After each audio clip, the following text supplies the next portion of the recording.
Target hit হয়ে গেল, profit হয়ে গেল। বেশিরভাগ ট্রেডাররাই, অনেক ফেমাস ট্রেডার আছে যারা এখানে এইভাবেই ট্রেড করে। উপরে যেটা থাকে সেটা রেজিস্ট্যান্স, নিচে যেটা থাকে এটা সাপোর্ট। এটাকে বলে এটা সাপোর্ট কেন, এটা রেজিস্ট্যান্স কেন, এটা রেজিস্ট্যান্স কেন, এটা সাপোর্ট কেন, ব্যাপারটা বুঝতে হবে আপনাদেরকে। মোস্টলি মানুষজন মিস্টেক করে কোথায়, একটা লাইন ড্র করে ফেলে, ওটাকে বলে সাপোর্ট। না, ওটা সাপোর্ট না, ওটা জাস্ট একটা লাইন। তো এখন ইনশাল্লাহ আশা করি আপনারা সাপোর্ট আর রেজিস্ট্যান্স কি খুব ভালোভাবে বুঝে গেছেন। আমার হাতে দুইটা ওয়াচ, এই দুইটা ওয়াচের মাধ্যমে আপনাদেরকে বোঝাবো সাপ্লাই ডিমান্ড কি। অনেক সময় ক্যান্ডেল ঠিক থাকে কিন্তু তাও ট্রেড লস হয়। এর কারণটা কিন্তু হচ্ছে ক্যান্ডেল না, এর মেন কারণ হচ্ছে লোকেশন। আর আজকে আমরা ওই লোকেশনটাই বুঝবো। সাপোর্ট, রেজিস্ট্যান্স, সাপ্লাই ডিমান্ড খুবই ইজি একটা টপিক। আর আজকে আমরা ওইটারই গভীরে যাব যে বেসিক্যালি সাপোর্ট আর রেজিস্ট্যান্স কি, সাপ্লাই ডিমান্ড কি, আর এদের ভিতরে বেসিক্যালি পার্থক্যটা কোথায়। Let's go to the video. Support আর রেজিস্ট্যান্স বেসিক্যালি ব্যাপারটা কি, এটা খুবই কমন আর খুবই ইজি। আজকে আমি আপনাদেরকে সাপোর্ট আর রেজিস্ট্যান্স আর সাপ্লাই ডিমান্ড এই দুইটা শিখাবো, এবং এই দুইটা কিভাবে কাজ করে আর এই দুটার ভিতরে যে কি ডিফারেন্স ওইটা কি, ওইটা ইনশাল্লাহ আপনারা বুঝতে পারবেন। সো ফার্স্ট অফ অল আমরা আসি সাপোর্ট রেজিস্ট্যান্সের ভিতরে। সো এই যে এইটা হচ্ছে রেজিস্ট্যান্স আর এই যে এইটা হচ্ছে সাপোর্ট। খুবই সিম্পল, খুবই ইজি। উপরে যেটা থাকে সেটা রেজিস্ট্যান্স, নিচে যেটা থাকে এটা সাপোর্ট। এটাকে বলে এটা সাপোর্ট কেন, এটা রেজিস্ট্যান্স কেন, এটা রেজিস্ট্যান্স কেন, এটা সাপোর্ট কেন, ব্যাপারটা বুঝতে হবে আপনাদেরকে। তো সাপোজ এটা হচ্ছে 20 টাকাতে আছে, একটা জিনিসের দাম 20 টাকা, আর এখানে হচ্ছে 10 টাকা। 10 টাকায় সাপোর্ট, 20 টাকায় রেজিস্ট্যান্স। সো বেশিরভাগ মানুষ কি করতেছে, উপরে যাচ্ছে যখন এখান থেকে যে যাইতেছে এখানে নিচে চলে আসতেছে, এখান থেকে কিনতেছে, আবার উপরে যাওয়ার পর এখান থেকে বিক্রি করে দিতেছে, আবার নিচে আসার পরে এখান থেকে আবার কিনতেছে, আবার উপরে যাওয়ার পরে এখান থেকে বিক্রি করে দিচ্ছে। সো এদের 10 টাকা 10 টাকা করে প্রাইসে প্রফিট হচ্ছে। আর আমরা ট্রেডাররা কি করতেছি, আমরা এই জিনিসটা বুঝে ফেলছি যে বেশিরভাগ মানুষই 20 টাকা যাওয়ার পরে বিক্রি করে দিচ্ছে। তো যেহেতু 20 টাকার প্রাইসে বিক্রি করে দিচ্ছে, সো আমরা এখান থেকে ডাউনের জন্য এন্ট্রি নিচ্ছি। যদি বাইনারি হয় তাহলে আপনি এখান থেকে দু একটা ক্যান্ডেল দেখে ডাউনের জন্য একটা এন্ট্রি নিয়ে নিলেন, প্রফিট হয়ে গেল। তারপরে যদি এটা যদি ফরেক্স হয়, আপনি এখান থেকে স্টপ লস দিলেন, এত দূর আপনার টার্গেট থাকলো, এটা আপনার থাকলো স্টপ লস। এখানে একটু উপরে গিয়ে মার্কেট লিকুইডিটি থেকে আবার নিচের দিকে চলে আসলো। সো বেসিক্যালি সাপোর্টের রেজিস্ট্যান্সের মানে এটাই যে রেজিস্ট্যান্স থাকে উপরে, রেজিস্ট্যান্স হচ্ছে মার্কেট এটাকে নিচে ফলো করে নিচে চলে আসে, আর সাপোর্ট হচ্ছে এখান থেকে মার্কেট উপরে যায়। সো বাউন্স ব্যাক সিস্টেম, যেই নির্দিষ্ট প্রাইস থেকে মার্কেট উপরে যায় আর যেই নির্দিষ্ট প্রাইস থেকে মার্কেট নিচে আসে, ওইটাই হচ্ছে সাপোর্ট রেজিস্ট্যান্স। যেখান থেকে মার্কেট উপরে যায় সেটা হচ্ছে সাপোর্ট, আর যেখান থেকে মার্কেট নিচে আসে সেটা হচ্ছে রেজিস্ট্যান্স। সো এটা খুবই ইজি একটা টপিক। এইবার আমরা এটারই একটু বিস্তারিততে যাই। সো আমি যেভাবে ড্র করছিলাম একটা জিনিস খেয়াল করেন, এই যে দেখেন কি করছে, মার্কেট এখান থেকে উপরে গেছে, এখানে বাউন্স ব্যাক করে এই জায়গা থেকে আবার উপরে চলে গেছে, এখান থেকে আবার নিচে চলে আসছে, এখান থেকে আবার একটু উপরে গেছে, কিন্তু এইটার কিন্তু এখনো এই দিকে যায় নাই, এত দূর কিন্তু পৌঁছায় নাই। সো মার্কেটের টার্গেট থাকবে কিন্তু এত দূর পৌঁছানো। তো মার্কেট কি করছে, একটু পুল ব্যাক নিয়ে নিচে থেকে আবার উপরে গেছে, এখানে গিয়ে আবার মার্কেট টাচ করে নিচে চলে আসছে, আবার এখান থেকে ডাইরেক্ট উপরে চলে গেছে, এখান থেকে আবার উপরে চলে গেছে। এইটা কিন্তু ব্রেকআউট। আর যদি নিচে থেকে আবার নিচে চলে যেত, এটা হচ্ছে ব্রেকডাউন। আমি এটা ভালোভাবে একদম চার্ট দেখে আপনাদেরকে বোঝাচ্ছি, কোনো সমস্যা নেই। So basically that's how support resistance work. So এখন আমি আপনাদেরকে চার্টে নিয়ে যাই, চার্ট হইলে আপনারা ভালো বুঝতে পারবেন। তো চার্টের দিকে যাই, চলেন লেটস গো। যেমন এই জায়গাটা দেখেন, এই জায়গাতে মার্কেট কি করতেছে, এই যে এখান থেকে মার্কেট উপরে গেল, গিয়ে এই জায়গা থেকে মার্কেট উপরে ঠিকই গেছে, কিন্তু এখান থেকে আবার পুল ব্যাক করছে, এই রেজিস্ট্যান্স এরিয়া থেকে মার্কেট নিচে আসছে। মার্কেট নিচে এসে কিন্তু এই জায়গাতে এখনো টাচ করে নেই, আবার মার্কেট উপরে গেছে, আবার নিচে আসছে, আবার উপরে গেছে, আবার নিচে আসছে, এমন করতে করতে আবার একবার উপরে গেছে। সো যেই আরেকবার উপরে যাবে, আপনারা যদি বাইনারি করেন তাহলে এটাতে আপনি ডাউনের জন্য ট্রেড প্লেস করতে পারেন, যদি মার্কেটে সব কিছু ঠিক থাকে তাহলে। নাহলে আপনি এটাতে কনফার্মেশন ক্যান্ডেলের জন্য ওয়েট করলেন, এটাতে ডাউনের জন্য প্রেস করলেন ট্রেড। ইজি না ব্যাপারটা? আর যদি আপনি এখন ফরেক্স করেন, তাহলে সাপোজ এটা হচ্ছে একটা 1 ঘন্টার ক্যান্ডেল অথবা 15 মিনিটের ক্যান্ডেল। সো আপনি এখান থেকে শর্ট করলেন, স্ক্যালপিং করলেন, ইজিলি অল্প সময়ের ভিতরে প্রফিট বের করে চলে আসলেন। এই যে এতটুকু আপনার স্টপ লস থাকলো, আর এখান থেকে এতটুকু আপনার টেক প্রফিট থাকলো। এত দূর না যাক, আপনি 1:2 করেন, আপনার 1:10 দরকার কি, আপনি 1:2 করেন, এতটুকু থাকলো, ইজিলি টার্গেট হিট হয়ে গেল, প্রফিট হয়ে গেল। বেশিরভাগ ট্রেডাররাই, অনেক ফেমাস ট্রেডার আছে যারা এখানে এইভাবেই ট্রেড করে। এইবার এখানে আরেকটা জিনিস আছে কিন্তু, সেটা হচ্ছে যে এই জায়গাটাতে এইখানে একটা ব্যাপার কাজ করে, ব্রেকআউট আর ব্রেকডাউন। তো এখানে একটা জিনিস কাজ করে, সেটা হচ্ছে ব্রেকআউট। সো এই ব্রেকআউট জিনিসটা কি, মার্কেট যখন রেজিস্ট্যান্সকে ব্রেক করেও উপরে চলে যায় সেটা হয়ে যায় ব্রেকআউট। অনেকে থাকে যারা কিনা ব্রেকআউট ট্রেডার, তারা ব্রেকআউটের জন্য অপেক্ষা করে, যখনই রেজিস্ট্যান্স ভেঙে উপরে চলে যায় তখন তারা ট্রেড নেয় আর কি। সাপোর্ট যদি ব্রেক করে নিচে চলে যায় সেটাকে কি বলে, সো এটা হচ্ছে ব্রেকডাউন। যখন রেজিস্ট্যান্স ব্রেক করে মার্কেট উপরে যায় সেটা হচ্ছে ব্রেকআউট, আর যখন এই সাপোর্ট ব্রেক করে মার্কেট নিচে আসে সেটা হচ্ছে ব্রেকডাউন। খুবই ইজি ভাই, বিশ্বাস করেন এটা খুবই ইজি একটা জিনিস। আপনি ভিডিওটা যদি আরেকবার দেখেন আরো ভালোভাবে বুঝতে পারবেন। সো বেসিক্যালি এটাই হচ্ছে সাপোর্ট আর রেজিস্ট্যান্স।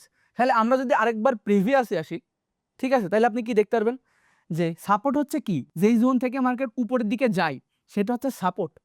আবার যেখান থেকে মার্কেট নিচের দিকে আসে, এই জোন থেকে মার্কেট নিচের দিকে আসে, সেটা হচ্ছে রেজিস্ট্যান্স।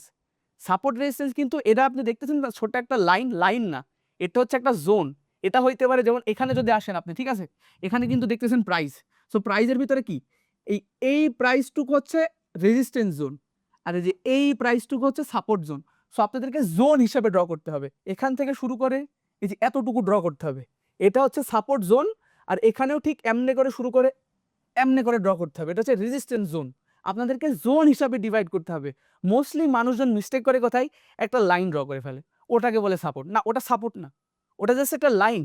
ওইটা অনেক সময় কাজ করে কি, ট্রেন্ড কোন দিকে যাইতেছে সেটা দেখার জন্য, ওটা জাস্ট লাইন। জোন আলাদা জিনিস। জোন যখন আপনি একটু বড় করে ড্র করেন, ঠিক আছে, সেটা হচ্ছে জোন। আমরা যখন ট্রেডিং ভিউর ভিতরে ঢুকবো, তখন আমরা যখন আপনাদেরকে ট্রেডিং ভিউ শেখাবো, তখন ইনশাল্লাহ আমরা অনেক জিনিস শেখাবো, কোনো সমস্যা নেই।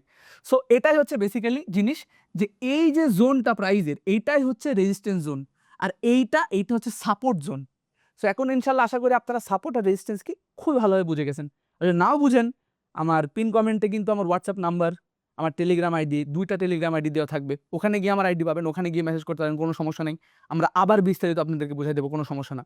এইবার আমরা শিখবো হচ্ছে সাপ্লাই ডিমান্ড। সাপ্লাই ডিমান্ডটা কি? তো প্রথমত আমরা আসি ডিমান্ডে। ডিমান্ড জিনিসটা কি? যেখান থেকে বড় বড় বায়াররা আগে বাই করছে, মানে স্ট্রং বাইং হয়েছে আর কি। যেমন এটা হচ্ছে ডিমান্ড এরিয়া, এখান থেকে বড় বড় সাপ্লাইরা, মানুষজন স্ট্রং বাই করছে, এখান থেকে মার্কেট ধাপ করে উপরে উঠে গেছে। সেটাকে অর্ডার ব্লকও বলে, অনেকে ডিমান্ড জোনও বলে ওটাকে। এই জিনিসটা আমরা পরে ক্লিয়ারিফাই করে দিব যে বেসিক্যালি অর্ডার ব্লক জিনিসটা আবার কি। প্রতিদিন আপনারা নতুন নতুন জিনিসের সাথে পরিচয় হতে থাকবেন, নেক্সট ভিডিওর ভিতরে পাবেন ইনশাল্লাহ। এবার সাপ্লাই ডিমান্ড মানে কি?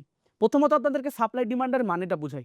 এখন আমার হাতে 2টা ওয়াচ, এই 2টা ওয়াচের মাধ্যমে আপনাদেরকে বোঝাবো সাপ্লাই ডিমান্ড কি। আমার হাতে এটা যে দেখতেছেন, এটা হচ্ছে একটা ক্যাসিওর ওয়াচ। এটা খুবই একটা আইকনিক ওয়াচ, এটা বারাক ওবামার হাতেও ছিল। আর এটা হচ্ছে রোলেক্স ডেডেট। এইটার প্রাইস এক রকমের, এইটার প্রাইস এক রকমের। এইটার দাম কম, এইটার দাম বেশি। এইটার দাম বেশি হওয়ার কারণ কি জানেন? যদি আপনি ব্র্যান্ড নিউ রোলেক্স নিতে চান, একদম রোলেক্সের শপে গিয়ে, তাহলে আপনাকে 2 থেকে 3 মাস ওয়েটিং লিস্টে থাকা লাগবে, তারপরে আপনার জন্য একটা ঘড়ি আসবে। কিন্তু এটা যদি আপনি সেকেন্ড হ্যান্ড কেনেন, তাহলে আপনি ইজিলি কিনতে পারবেন। কিন্তু এইটার ক্ষেত্রে এমন না। এইটা আপনি যাবেন, শপে যাবেন, কিনে নিয়ে চলে আসবেন। এইটার ভিতর পার্থক্য এটাই। এটা মানুষ অনেকে অনেকে কিনতে চায়, অনেকে প্রাইজের কারণে কিনতে পারে না, বাট এটা অনেক মানুষ কিনতে চায়। এটা সবাই কিনতে চায় না। সো এই যে কিনতে চাওয়া, এটার ডিমান্ড বেশি, এইটার ডিমান্ড কম, এই জন্য এটার প্রাইস কম, এটার প্রাইস বেশি। সো যেহেতু এটার ডিমান্ড কম, এই জন্য এটার প্রাইসও কম। এটা যেহেতু ডিমান্ড বেশি, এটার প্রাইসও বেশি। সো ডিমান্ড মানে কি? এখন যেখানে আপনার ডিমান্ড আছে, ওই ডিমান্ড জোনের থেকে প্রাইস উপরে যায়। আর যেখানে সাপ্লাই বেশি কিন্তু ডিমান্ড কম, যেমন এটার সাপ্লাই আছে, অনেক সাপ্লাই আছে, আপনি গেলেই কিনতে পারবেন, কিন্তু এটা ডিমান্ড কম, এটা সবাই, আপনি গিয়ে ঘড়িটা কিনবেন, এটা খুবই কম মানুষজন কিনবে, কিন্তু আপনার ইচ্ছা হবে যে একটা রোলেক্স আপনি ডেফিনেটলি পড়তে চান, তাই না? সো এটা ডিমান্ড কম, এই জন্য ডিমান্ড জোন থেকে প্রাইস নিচে আসে। সো এখন আমি আশা করি বুঝাইতে পারছি। সো ডিমান্ড জোন কি?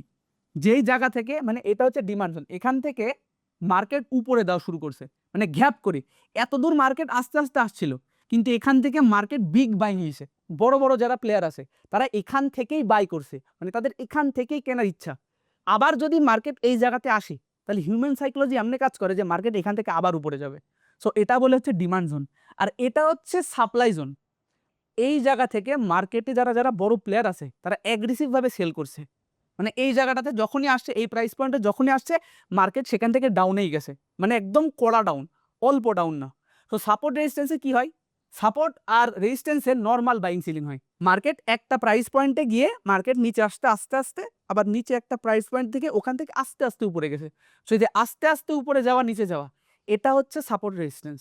আর যেখান থেকে অ্যাগ্রেসিভলি বাই হয় অথবা অ্যাগ্রেসিভলি সেলিং হয়, সেটা হচ্ছে ডিমান্ড জোন অথবা সাপ্লাই জোন। আমি আরো ভালোভাবে বোঝাচ্ছি।